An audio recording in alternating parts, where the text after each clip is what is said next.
Assalamualaikum warahmatullahi wabarakatuh. Salam sejahtera untuk kita semua. Perkenalkan saya dari kelompok 5, Anissa Fitriani dengan NIM 22002007. Nah, dengan matkul Dasar-Dasar Administrasi Pendidikan yang diampu oleh Ibu dosen Profesor Nur Hizrah Gistuituati, MID, IDD, dan Ibu Sari Febrianti, SPD, MPD. Baiklah, materi presentasi kali ini berjudul Ruang Lingkup Bidang Garapan Administrasi Pendidikan. Adapun ruang lingkup bidang garapan administrasi pendidikan meliputi yang pertama manajemen sarana dan prasarana.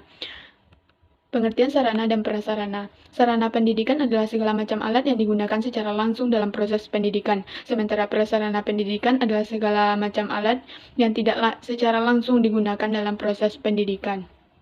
Pentingnya sarana dan prasarana yaitu sebagai alat pembelajaran. Semua benda yang dapat digunakan secara langsung oleh guru maupun murid dalam proses belajar mengajar. Sebagai media pendidikan, sarana pendidikan yang digunakan sebagai perantara di dalam proses belajar mengajar. Sebagai media audio atau media dengar yaitu media untuk pendengaran.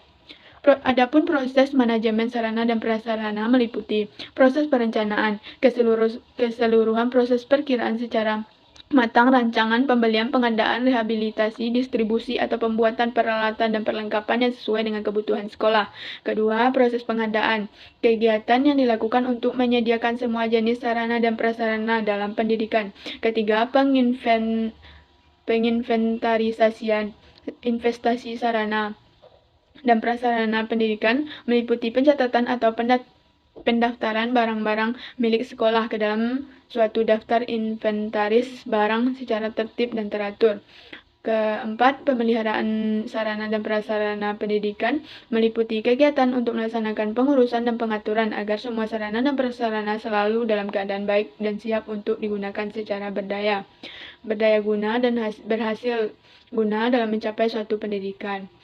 Terakhir, penghapusan adalah kegiatan meniadakan barang milik lembaga dari daftar inventaris berdasarkan pengaturan perundang-undangan dan pedoman yang berlaku. Kedua, manajemen kurikulum. Kurikulum adalah segala pengalaman pendidikan yang diberikan oleh sekolah kepada seluruh anak didiknya, baik dilakukan di dalam sekolah maupun di luar sekolah. Pimpinan sekolah harus sadar bahwa kurikulum yang ada perlu dipahami benar-benar oleh guru-guru sehingga mereka dapat menjabarkannya secara lebih luas dan dapat mengembangkan secara kreatif. Manajemen kurikulum adalah sebuah bentuk usaha atau upaya bersama untuk memperlancar pencapaian tujuan pembelajaran, khususnya usaha meningkatkan kualitas interaksi belajar mengajar. Pentingnya manajemen kurikulum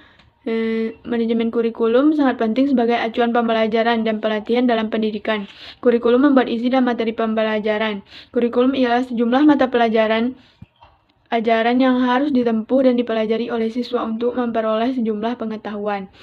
Adapun proses manajemen kurikulum meliputi mengumpulkan keterangan mengenai faktor-faktor yang turut menentukan kurikulum serta latar belakangnya. Kedua, tentukan mata pelajaran atau mata kuliah yang akan diajarkan. Ketiga, rumuskan tujuan tiap mata pelajaran. Keempat, tentukan hasil belajar yang diharapkan dari siswa dalam tiap pembelajaran. Kelima, tentukan topik-topik tiap mata pelajaran. Supervisi pendidikan adalah pembinaan yang berupa bimbingan atau tuntunan ke arah perbaikan situasi pendidikan. Supervisi merupakan tahapan proses yang sangat penting bagi suatu organisasi dalam mengawasi dan mengendalikan pelaksanaan program yang telah direncanakan demi tercapainya tujuan yang telah ditetapkan. Pentingnya supervisi dalam pengawasan dan pengendalian untuk meningkatkan kinerja tenaga kependidikan. Pengawasan dan pengendalian merupakan kontrol agar kegiatan pendidikan di sekolah terarah pada tujuan yang telah ditetapkan.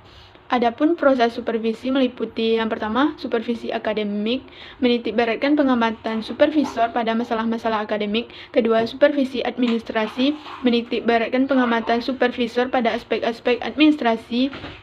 Yang ketiga, supervisi lembaga, menyebabkan objek pengamatan supervisor pada aspek-aspek yang berada di sekolah. Dapat disimpulkan bahwa dalam lembaga pendidikan tentu memiliki manajemen, baik itu manajemen sarana dan prasarana, manajemen kurikulum dan supervisi. Di dalam manajemen tersebut dalam melaksanakannya tentu perlu proses tujuan dalam melaksanakannya.